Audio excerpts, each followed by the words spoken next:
Беше един пътещ ден в кралството, когато принцесата срещна фея-вълшебница.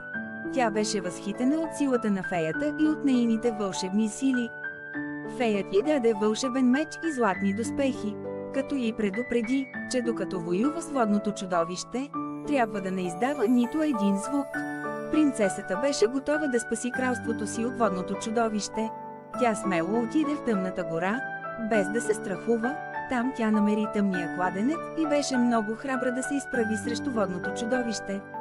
С блестящия си вълшебен меч, принцесата победи чудовището и спря гнева му, който бе причинил спиране на всички водни извори в кралството. Благодарение на вълшебния меч, който беше подарен от феята, принцесата спаси кралството си от гибел.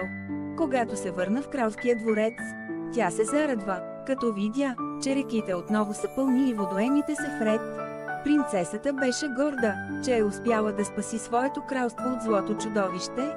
От тогава нататък, принцесата беше знаменосец на справедливост и силна воля. Феята вълшебница стана важна съюзница на кралството и за всяко важно предизвикателство. Принцесата налива на нея за помощ. Кралицата беше обичана и почитана от своите поданици, които бяха благодарни за нейната храброст и мъдрост. Така завърши приказката за принцесата, която с вълшебен меч и смелост спаси своето кралство от опасността. Тя доказа, че може да се справи със всеки предизвикателство и да защити своите любими хора.